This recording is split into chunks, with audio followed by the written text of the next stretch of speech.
విశాఖ ఉక్కు ప్రైవేటీకరణ ఆపి ప్లాంట్ రక్షణకై తగిన చర్యలను సూచిస్తూ ఉత్తరాంధ్ర ప్రజా సంస్థ కన్వీనర్ వివి రమణమూర్తి జిల్లా కలెక్టర్కు సోమవారం ప్రజా సమస్యల పరిష్కార వేదికలో ప్రధాని మోదీకి రాసిన లేఖను అందజేశారు.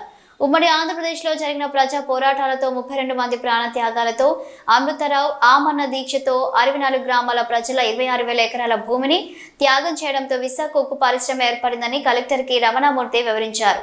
8,000 మందికి పైగా నిర్వాసితులకు ఇప్పటి వరకు ఉపాధి కల్పించకపోయినా విశాఖ ఉక్కు మొత్తంగా 10 లక్షల మందికి ఉపాధికారికంగా మారిందని తెలిపారు. స్టీల్ ప్లాంట్ను అన్ని రకాలుగా బలహీనపరిచే నిర్ణయాలను అమలు చేస్తుందని తెలిపారు. కాబట్టి ప్రభుత్వానికి తమ డిమాండ్లను స్పష్టంగా తెలియజేయడానికి కేంద్ర ప్రభుత్వానికి ఈ లేఖను అందించాలని రమణమూర్తి కోరారు. 10 నెలలుగా ప్రైవేటీకరణ ప్రకటన చేసి ఇప్పటి వరకు కూడా ఈ ప్రైవేటీకరణ వెనక్కి తీసుకోకుండా మోడీ ప్రభుత్వం మొండిగా పోతూ ఉంది. రాష్ట్రంలో ఉన్నటువంటి అధికార ప్రతిపక్ష పార్టీలు రెండు కూడా ఒక డ్రామా చేస్తూ ఉన్నాయి. కానీ ఏదైతే కేంద్రం ఉందో ఆ కేంద్రాన్ని ఎక్కడ కూడా ప్రశ్నించేటటువంటి పరిస్థితి లేదు. తప్పనిసరి పరిస్థితుల్లో ఈరోజు ప్రజలే ఉద్యమాలు ప్రజా సంఘాలుగా ముందుకు వచ్చి ఉత్తరాంధ్ర ప్రజా సంస్థగా ఏర్పడి ఈ ఉద్యమాన్ని తీసుకొని ముందుకు తీసుకుపోతూ ఉన్నాం. ప్రధానమైనటువంటి సమస్య విశాఖ ఉక్కుకి సొంత గనులు కేటాయించండి అని చెప్తా ఉన్నాం.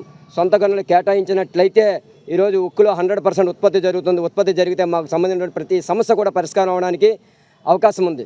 కానీ ఈరోజు ప్రధానంగా మైన్స్ ఇవ్వడం లేదు. అదేవిధంగా ఈరోజు రన్నింగ్ క్యాపిటల్ అనేది లేకుండా చేసింది కేంద్ర ప్రభుత్వం. ఒక కుట్రపూరితంగా మేనేజ్మెంట్ ద్వారా రన్నింగ్ క్యాపిటల్ లేకుండా చేసింది. అందుచేతనే ఈరోజు రన్నింగ్ క్యాపిటల్ 11,000 కోట్లు కావాలని చెప్పేసి ఈరోజు అడుగుతూ ఉన్నాం. దీని మూలంగా ఈరోజు ఉద్యోగులకి రావాల్సినటువంటి జీతభత్యాలు లేకుండా పోయాయి. అటు రన్నింగ్ క్యాపిటల్ లేక, ఇటు ఉత్పత్తి లేక పర్మనెంట్ కార్మికులకి, కాంట్రాక్ట్ కార్మికులకి ఒక పక్క జీతభత్యాలు లేకుండా పోయాయి. మరో పక్కనే ఇదే కేంద్ర ప్రభుత్వం ఉత్పత్తి పెంచుతున్నామని చెబుతూనే మరో పక్కన కాంట్రాక్ట్ కార్మికుల్ని రకరకాల పద్ధతుల్లో తగ్గించడానికి చూస్తూ ఉన్నారు. అదే సమయంలో పర్మనెంట్ కార్మికులను కూడా VRS డిప్యూటేషన్ పేరు మీద కూడా తగ్గించడానికి చూస్తూ ఉన్నారు. సుమారు 2 నెలలుగా పర్మనెంట్ ఎంప్లాయీస్కి జీతాలు లేవు.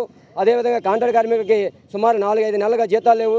ఇదంతా కూడా ఒక కుట్రపూరితంగా జీతాలు ఇవ్వడానికి డబ్బులు లేక కాదండి. జీతాలు ఇవ్వడానికి కూడా డబ్బులు లేకపోయిన పరిస్థితి కాదు. కేవలం ఒక కుట్రపూరితంగా ఈ యొక్క భయాందోళనకి గురై తప్పనిసరి పరిస్థితిలో VRS తమంతలో తాము తీసుకుని వెళ్ళిపోయేటటువంటి ఒక కుట్రను మాత్రం ఇక్కడ పన్నుతూ ఉంది.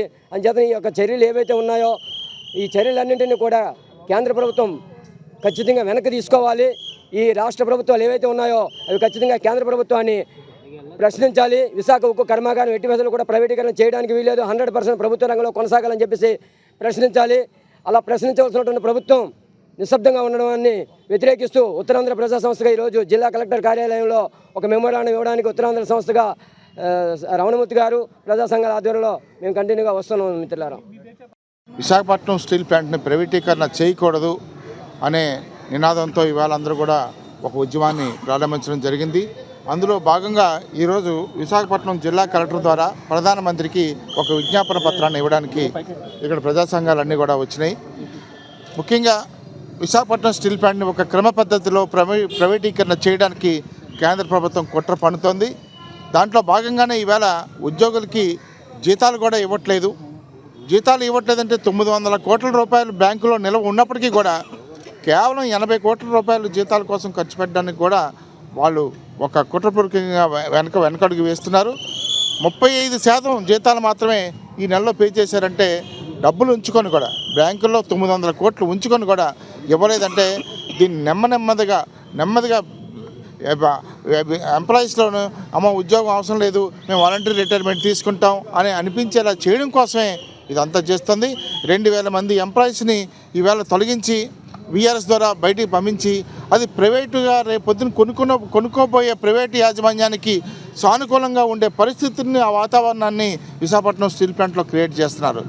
దాంట్లో భాగంగానే ఈవేళ 14,000 మంది డైలీ ఎంప్లాయీస్ని, కాంట్రాక్ట్ కార్మికుల్ని తొలగించడం జరిగింది ఆ రోజును.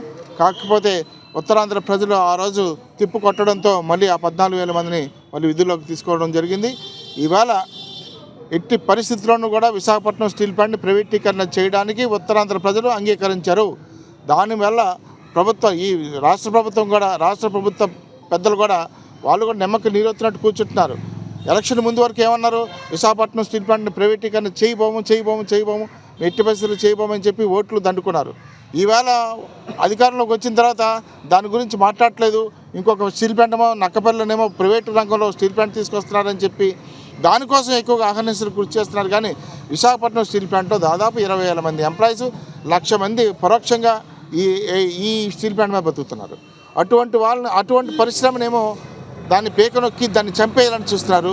మరోపక్క ప్రైవేటు స్టీల్ ప్లాంట్కేమో గనులు కేటాయించడానికి గనులు ఆల్రెడీ కేటాయించేశారు.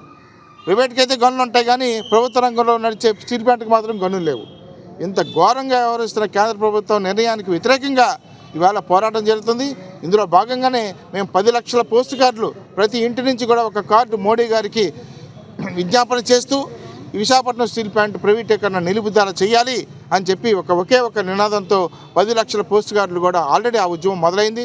ఇప్పటికే 2 లక్షల కార్డులు కంప్లీట్ చేసాం. ఇంకా 8 లక్షల కార్డులు కంప్లీట్ చేసి ఒక ర్యాలీగా తీసుకెళ్ళి పోస్ట్ ఆఫీస్లో అందజేసి, ఎందుకంటే ఇంతవరకు ప్రపంచంలో ఎక్కడ కూడా ఏ ప్రధానమంత్రికి కూడా ఒక 10 లక్షల పోస్ట్ కార్డులు ఒక సమస్య మీద పంపించిన దాఖలాలు ఎక్కడ లేవు. ఇది మొట్టమొదటిసారిగా విశాఖ ఉత్తరాంధ్ర ప్రజలందరూ కూడా ఉత్తేజితులై దీన్ని ఎట్టి పరిస్థితుల్లోని ఈ ప్లాంట్ని కాపాడుకోవాలి. ఎందుకంటే ప్రతి ఒక్కరి మనసులోనూ కూడా ఈ ప్లాంట్ని కాపాడుకోవాలి, వాళ్ళని వేధిస్తుంది ఏ విధంగా అయినా ఉద్యమం చేయాలి, ఏ విధమైన ఉద్యమం చేయాలని. దానికి పోస్ట్ కార్డు ద్వారా ముందు తమ అభిప్రాయాన్ని ప్రధానమంత్రికి తెలియజేసి ఇవాళ విశాఖపట్నం స్టీల్ ప్లాంట్ ప్రైవేటీకరణ, ఎందుకంటే 2021లో ఈ ప్రైవేటీకరణ సంబంధించి కేంద్ర కేబినెట్ తీర్మానం చేసింది. ఆ తీర్మానాన్ని ముందు వెనక్కి తీసుకోవాలి అనేది ప్రధానమైన డిమాండ్.